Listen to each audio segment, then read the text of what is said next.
जोहार मंडळी, मी निकिता स्वागत करते माझ्या एका नवीन ब्लॉगमध्ये। तर हा ब्लॉग थोडासा जुना आहे, पण माझ्या आठवणी जपून राहाव्यात म्हणून मी हा व्हिडिओ अपलोड करत आहे। तर काही आठवणी असतात त्या आपल्याला त्याची जाणीव व्हावी किंवा आपण काय काय केलं याची आठवणी राहाव्या म्हणून जपून ठेवणं खूप गरजेचं आहे। तर तसाच माझा हा व्हिडिओ आहे। तर मला गावाकडे जायचं होतं, त्यावेळेस मी शूट केलेला होता, जेव्हा मला कॉलेजच्या असाइनमेंट वगैरे सगळ्या कंप्लीट करायच्या होत्या आणि त्या मी रात्री जागून पूर्ण केल्या आणि त्याचेच काही व्हिडिओ आहेत, काही शॉर्ट आहेत, तर ते मी क्लिप तुमच्यासोबत शेअर करणार आहे। तर इकडे आमची झाडं वगैरे सगळी होती, तर आम्ही गावाला जाऊन आलो होतो 2 दिवस आणि झाडाला पाणी नव्हतं, तर म्हटलं बघूया तिथं। तर मी तेच बघत होते आणि ते दीक्षूच्या पप्पांना दाखवत होती। तर बघा म्हटलं किती छान झाडं आहेत आणि हे आपल्याला सुचिताने आणून दिलेले आहेत आणि खूप छान आहेत आणि मस्त बघा हिरवगार झालेलं आहे आणि हे बघून खूप छान वाटतं।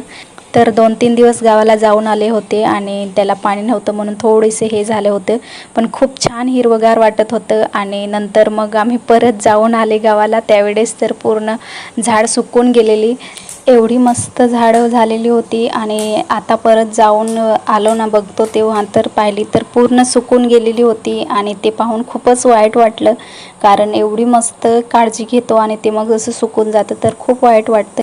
तर त्याच्यानंतर मी दुपारच्या जेवणात ही उसळ बनवली होती आणि आम्हाला जेवण करायचं होतं। तर माझं लिखाणकाम सगळं होत आलेलं होतं आणि दुपारचा स्वयंपाक बनवला होता मी आणि त्याच्यात ही उसळ बनवून घेतली होती आणि ही आम्हाला खूप आवडते सगळ्यांनाच, म्हणून मी ती बनवून घेतली होती। सगळ्यांचं जेवण वगैरे झाल्यानंतर आता माझं राहिलेलं काम होतं ते मी करणार होती। तर रात्री जागून केलेले माझे असाइनमेंट आहेत आणि ते मला आता पूर्ण फाईलमध्ये कवर करून ठेवायचे आहेत आणि दुसऱ्या दिवशी नेऊन पण द्यायचे होते, म्हणून मला सगळंच करायचं होतं। याच्यासाठी खूप रात्री जागून केलेले आहेत, तर त्या आठवणी मी जपून ठेवल्या पाहिजेत म्हणून मी हा व्हिडिओ शूट केलेला। त्याच्यानंतर काही असाइनमेंट आहेत ते PPT वगैरे सगळे सायबरला फिरून इकडे तिकडे फिरून सगळ्या जमा करून ठेवल्या, काय फोटोज पाहिजे ते सगळे जमा करून ठेवले आणि सायबरला वगैरे सगळं फिरून नंतर मग मी हे सगळं कवर घेऊन आली आणि आता फाईलमध्ये सगळं मला हे लावायचं आहे, तर ते मी लावत बसलेली होती। तर मला सगळी एकंदर पूर्ण फाईल कवर करून ठेवायची होती, तर मग मी त्याच्यासाठी जेवण झाल्यानंतर लगेच बसून गेली आणि खूपच मेहनत लागते खरंच, आपल्याला वाटतं तेवढं सोपं नसतं। मी हेच काम सांगत नाही तर कोणतंही काम असू द्या, वाटतं तेवढं सोपं नसतं, ज्याच्यावर येतं ना काम ते त्यालाच माहिती असतं। तर ते मी सगळं करत बसली होती, लिहून माझं झालेलं होतं थोडं, कारण परत गावी पण जायचं होतं म्हणून मी थोडंफार लिहत गेलेली, म्हणजे लेसन वगैरे काय असाइनमेंट होत्या त्या लिहून ठेवलेल्या। फक्त आता मला काय होते ते PPT वगैरे बनवून आणलेल्या, त्याची कॉपीज लावायच्या होत्या, तर ते मी सगळं करत बसलेली। तर माझी काही कामं असतात ते मी करून झाल्यानंतर परत तेच काम माझं तेच करत बसते, तर माझी जागा चेंज झालेली तुम्हाला दिसत असेल।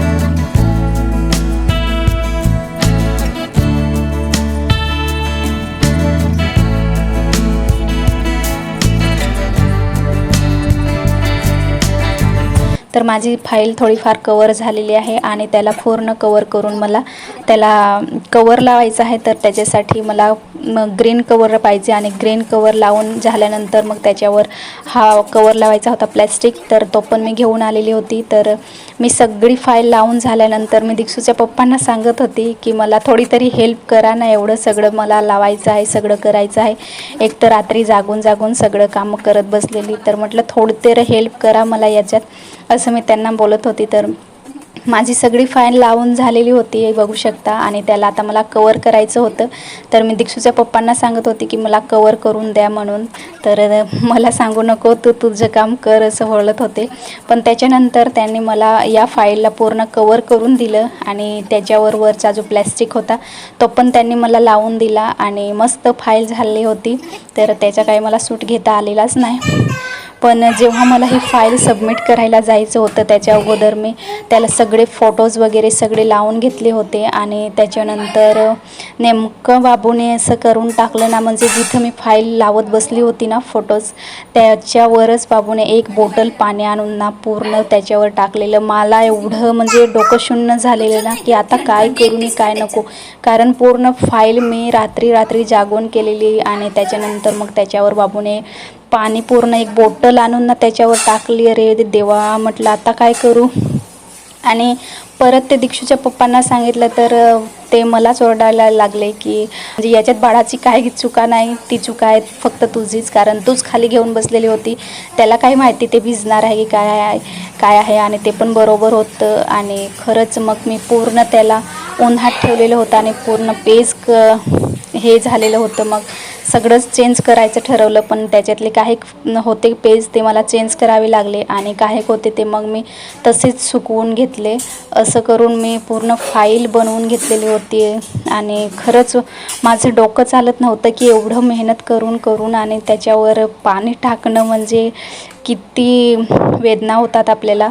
सो माझी ही चुका होती आणि त्याच्यात छोट्याशा बाळाला आपण काय बोलणार, चुका माझीच होती. मला वरती घेऊन बसायला पाहिजे होतं.